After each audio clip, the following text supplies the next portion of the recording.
Hey guys, I figured I'd give you a little update on what's been going on with me and stuff I've bought in about the past 8 months or so. Some of it is stuff I bought from Wheaton, other stuff is stuff I've had on order, some of it is stuff that I've actually gotten for my birthday. So give me a minute and I'll show you guys. Alright guys, first thing we got up here is this PS2 covered hopper demonstrator unit. This is by Lionel and it's actually really nice. It's got rotating bearing caps. It's got sprung trucks, and it just goes great with my grain train. So, another addition there. Actually, I'm going to go with the theme here of hoppers.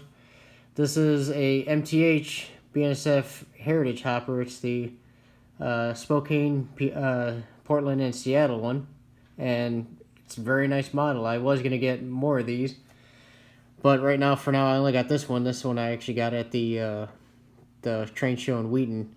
Actually, I believe almost everything here I've gotten from Wheaton, except for a select few, and I'll let you guys know which ones they are. And then this one here, this is another Lionel model. It's got the rotating bearing caps, and I picked this one up at Wheaton as well. I think I picked this one up back in maybe March or so. But the wife saw it, she liked it, and she liked the color, so I figured, you know, screw it, let's buy it. Next up, we got two bulkheads.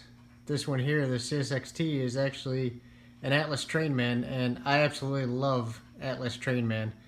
And the detail is perfect, and I really don't see a difference between the Master line and the Trainman line. This has rotating bearing caps. It's just a phenomenal car, and actually these ends can be unscrewed and make it a flat car.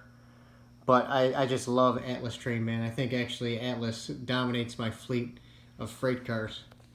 The other car back here is an MTH model, and as you can see, it's a TTZX, but phenomenal bulkhead car. I love these center beams. I know a certain subscriber of mine absolutely loves center beams as well, but I'm really happy with these cars. I picked these up at Wheaton, and they're just great cars. They look beautiful. Now here's something that I'm very happy that I found. It's the Reed Jackson car for the UP excursion train. And I know it's not 100% accurate because I know the real Reed Jackson is a 3-axle truck instead of a 2. But nobody makes a scale accurate one, and I doubt anyone's going to make one anytime soon. But for those of you that don't know, Reed Jackson, he was actually a conductor for the UP Steam team, and he passed away a few years ago, so to honor him, they actually named a car after him. And I thought that was really cool. So I believe now this puts my UP excursion train up to 24, maybe 25 cars. But really nice car. It's an MTH model. It's got LEDs already installed, so I don't have to convert it. So it's just a great model. And here I went a little overboard with Coltrane stuff, but I'm a big N&W Coltrane guy, so let's start with the big ticket item. Those N&W coal hoppers I got at Wheaton for a smoking deal. I think if I remember correctly, I paid 120 bucks. And the guy was selling them just everything on the table. I think it was 25% off, so I couldn't pass that one up at all.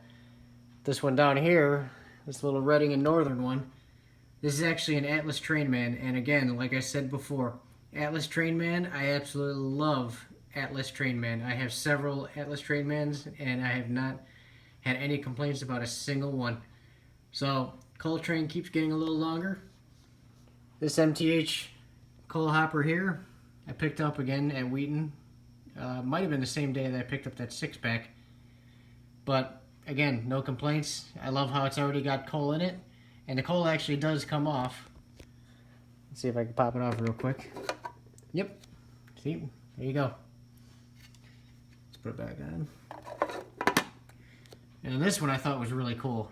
It's an N&W Coke Express coal hopper that I actually got from Mr. Muffins. I went to Mr. Muffins back in June, early June, and then I believe I went there again about middle of July. And it's just such a cool car. I love how it's a lot taller than a standard coal hopper. But went to Mr. Muffins in June, I saw the car, and I passed on it at first, and then thinking about it, I was like, you know what, I probably should pick it up. So next time I went to Mr. Muffins in July, I got it along with a couple other cars, but that's for a later date, and I'll explain that in a little bit. Here we get to literally the big ticket items. And first off, we have both Lionel BNSF 89-foot auto racks.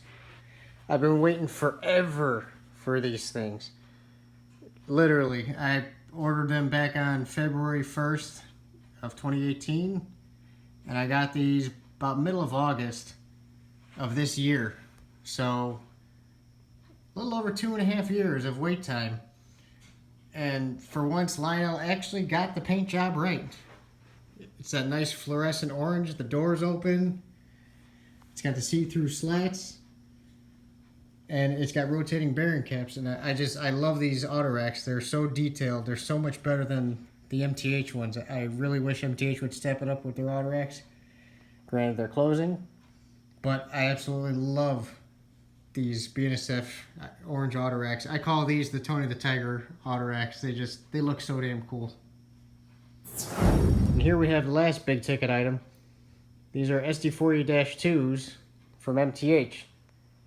You might be wondering, why is a CSX engine in black and white instead of blue and yellow?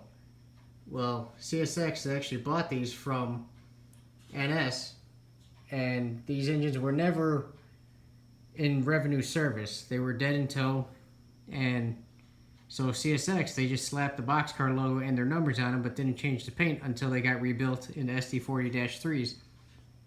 Which is sad, because I really like this paint job. I really think it's even better than the blue and yellow. I'm not really a big CSX guy, but I love this paint job. Now, the 8909, I found at a hobby shop in Berwyn, Illinois. Berwyn Toys and Hobbies. Great guys. They'll help you with anything. And they're really big on selling MTH and Atlas stuff. So I was just looking around and I saw this engine. I'm like, man, that looks really cool. And I passed on it temporarily. And then the next week I went back there because I was itching to buy it. And they still had it there, so I just bought it, took it home. And now the 8901, this one I got from the wife for my birthday back in August. And so she got it from a hobby shop in Oberlin, Ohio called Stockyard Express.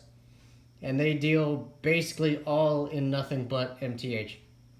But these engines are just phenomenal engines, and the detail is so beautiful. I just absolutely love the paint job on these things. They got Proto Sound 3. These were in the 2018 Volume 2 catalog. And when I first saw the catalog, I literally just passed right over them, didn't even see them. Didn't even pay attention to them. And then when I saw the 8909 in person, I just fell in love with it. And I'm like, oh my God, I have to have it. So I picked up the 8909 first, and then eventually found the 8901. Now, they don't make a dummy unit, which is kind of surprising, but oh well, not too bad. I still like them both. They're phenomenal engines. So guys, that's everything new that I got. And I mentioned how when I said I went to Mr. Muffins, I got a couple cars. Well, I did, but I'm not going to show you what cars I have yet because I'm still building that train. It's a very specific train, and it's one train that is going to be really cool looking, being pulled by basically any engine you could think of. And I know that's hard to wrap your head around, but trust me, when it's ready, it's going to be really cool, and it'll be cool being pulled by any train. So other than that, I really haven't had much going on. I've been converting my MTH passenger cars to LEDs, and also I've been putting people in them. And I got my UP 21-inch passenger cars that I've been putting people in as well. I actually got the people off of Amazon. I got a box of 50 people for, I think, $11. So it's about 25 to 30 people per car, depending on if it's a Vistadome or not. But that's all done. Those 21 inches are really easy to put people in. So now I'm waiting. I got to get more resistors to do my conversions on the UP 18-inch aluminum cars from Lionel. And I'm not going to open them up to put people in until I do that, because really there's no point to open them up twice. So I'm hoping to be going to the club soon. You know, the sooner the better. I haven't been there since February. And I'm also still waiting on my UP E9s to come out of repair. One of the motors burned up, and it also melted the smoke unit fan motor. So I think I put those in repair back in like March or so, and due to this whole virus thing, parts have been delayed and delayed and delayed. So who knows when those are going to get fixed? It's not really a big deal. It's not like I'm running trains right now, anyways. I can't run them at home. I'd like to, but I don't have room for a layout. The only thing I could do is maybe a ceiling mount layout in my basement, but I don't feel like doing it. So I'd rather go to the club and do it, but I don't really want to deal with all the restrictions of, wearing a mask and, possibly wearing goggles and gloves, and I just don't want to do that. I just want to go there, enjoy my trains, have some fun with my friends, and leave when I feel like it. So I'll get there eventually. Something tells me it's probably going to not be until next year, but if it is, it is no big deal. So guys, that's about it. That's all I got. So I'll talk to you guys later.